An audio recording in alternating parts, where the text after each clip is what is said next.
সম্মানিত দর্শক শ্রোতা, পরম সৃষ্টিকর্তা যিনি অসীম দয়ালু, শুরু করছি তার নামে। আজকের বিষয়, বাঙালিরা ঐক্য গড়ে কেন সমন্বয়কারীদেরকে খুঁজছেন, সে বিষয়ে সংক্ষেপে আলোচনা করছি।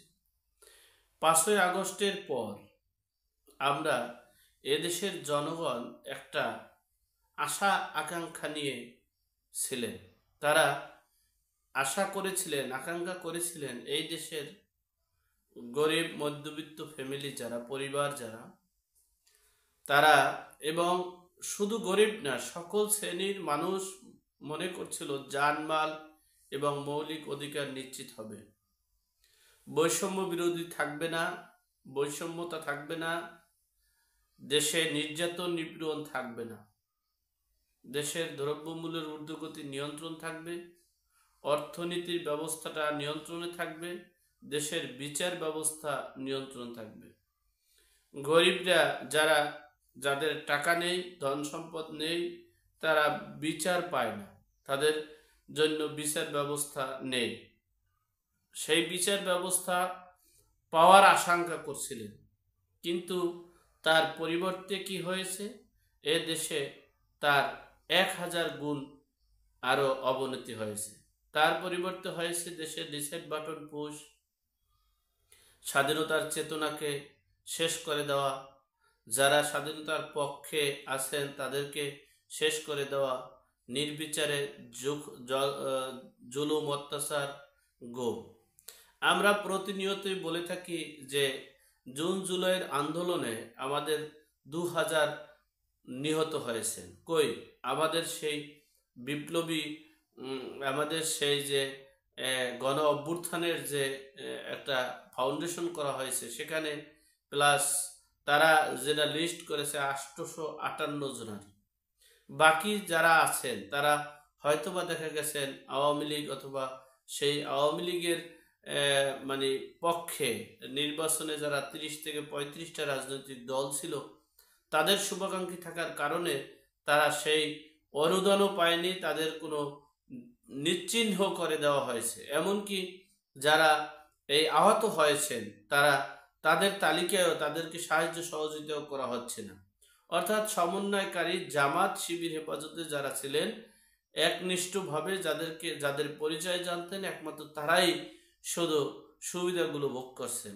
তাহলে এই আন্দোলন তো করেছিলেন আপামর জনগণ, দল মত নির্বিশেষে।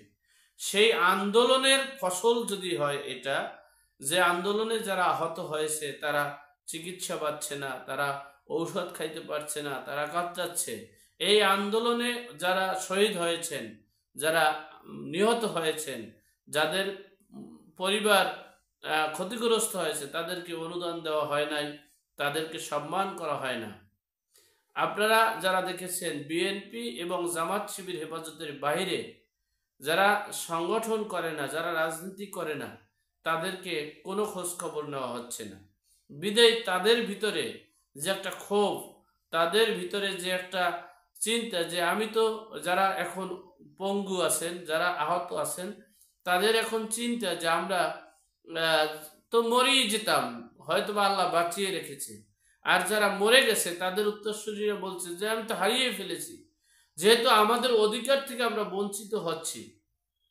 সুতরাং সমন্বয়কারীরা কোন জায়গায় যাবে, কোন জায়গায় আছে, তাদের সময় সুযোগ হলে তাদেরকেও পঙ্গু করে ছাড়বো, তাদেরকেও এই মানে লুটপাটকারীর ব্যবস্থা করব। দেখেন আপনারা, এই যে ছাত্র সমাজগুলো, আমাদের দেশের এই সর্ব উচ্চ শিক্ষা প্রতিষ্ঠান হচ্ছে ঢাকা বিশ্ববিদ্যালয় সহ 7টি কলেজ। আমরা সেই 7টি কলেজের ছাত্রছাত্রী আমরা ইতিপূর্বে দেখেছি যে এই কবি নজরুল কলেজের ছাত্ররা গিয়ে মোল্লা কলেজের, আপনারা মোল্লা কলেজকে ধ্বংস করে দিয়েছে। আচ্ছা, সেই পর থেকে আর কোনো খোঁজ খবর আমরা পেয়েছি? পাইনি। অর্থাৎ এ দেশের শিক্ষা প্রতিষ্ঠান এবং এই দেশের সকল সেক্টরে ছাত্রছাত্রীদের ধ্বংস করে দেওয়া হচ্ছে।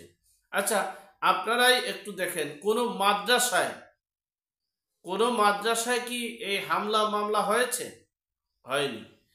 কারণ হচ্ছে তারা চাইতেছে শিক্ষা প্রতিষ্ঠানগুলো, বাংলা শিক্ষা প্রতিষ্ঠানগুলো ধ্বংস হয়ে যাক, বাংলা শিক্ষা প্রতিষ্ঠানগুলো বিশৃঙ্খলা হয়ে যাক, বাংলা শিক্ষা প্রতিষ্ঠানগুলো দরকার নেই। দেখেন এখানে মারামারি কাটাকাটি হানাহানি হচ্ছে, কিন্তু একটা মাদ্রাসায় দেখেছেন কোনো মাদ্রাসায় বাজাবাজি হয়েছে, মারামারি হয়েছে, কাটাকাটি হয়নি। সুতরাং এই দেশের শিক্ষা ব্যবস্থাটাকে ধ্বংসের পথে।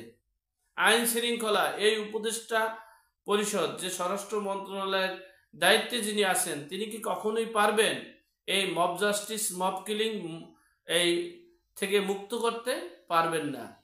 এই মবের মুল্লুক থেকে মুক্ত করতে পারবেন না, পারে নাই, কখনোই সম্ভব না। হ্যাঁ, একটা পেরেছে, যারা জয় বাংলা বলবে, যারা জয় বাংলার স্লোগান দিবে, তাদের পাক হানাদার বাহিনীদের মতো অত্যাচার করতে হবে। কারণ সেই 1969, 70, 71-এর মহান মুক্তিযুদ্ধে যারা জয় বাংলা বলেছিল, তারা পাক হানাদার বাহিনী, তারা যেভাবে অত্যাচার করতেছে তার চেয়ে করুণ অত্যাচার করতেছে বর্তমান সময়ে জয় বাংলা বলার কারণে। আবার যারা আওয়ামী লীগ উচ্চারণ করবে তাদেরকে জেলে যেতে হবে, তাদের নির্যাতন নিপীড়ন সহ্য করতে হবে। অনেক আওয়ামী লীগের নেতারা জেলে বসে মারা যাচ্ছে, ডিবির হেফাজতে নেওয়ার পর মারা যাচ্ছে। এই হলো আমাদের দেশের অবস্থা। এখন দেশের মানুষ সব ঐক্য করছে, সময় সুযোগ পাইলে, এই যে আপনারা দেখেন কবি নজরুল ঢাকা বিশ্ববিদ্যালয়ের সাথে যে 7টা কলেজের যে সংঘর্ষ হয়েছে, সেখানে হাসনাত আব্দুল্লাহ গেছিল, তো তার যে কি ভয়াবহ অবস্থা, তার জামা কাপড় টেনে ছিঁড়ে তছনছ করে দিয়েছে এবং ভুয়ো ভুয়ো বলেছে। তিনি কোন রকমের জানে পালিয়ে আসছেন। তো এই দেশের যে অবস্থা, রেলওয়ে স্টেশনগুলো আজকে বন্ধ হয়ে গেছে, দেশের মানুষ হাহাকার করছে। এরা যদি জ্ঞানী হতো, এই উপদেষ্টা পরিষদ যদি জ্ঞানী হতো, তাদের নিজের যদি ভালো চাইতো, তাহলে আমার মনে হচ্ছে আরো আগেই পদত্যাগ করা উচিত ছিল।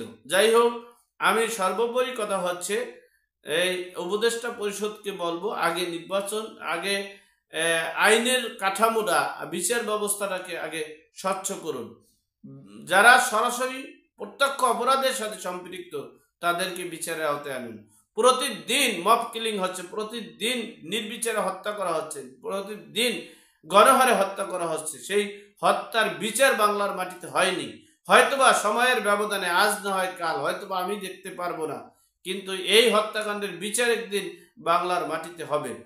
যাই হোক, আমরা সকলেই যেন এমন কোনো কর্ম না করি যে আমাদের ধারা প্রতিবেশী, পাড়া প্রতিবেশী, সমাজের মানুষ যাতে নির্যাতন নিপীড়ন না হয়, অত্যাচারিত না হয়। আল্লাহ আমাদের সকলকে সঠিক জ্ঞান দান করার তৌফিক দান করুক, আমিন। আসসালামু আলাইকুম।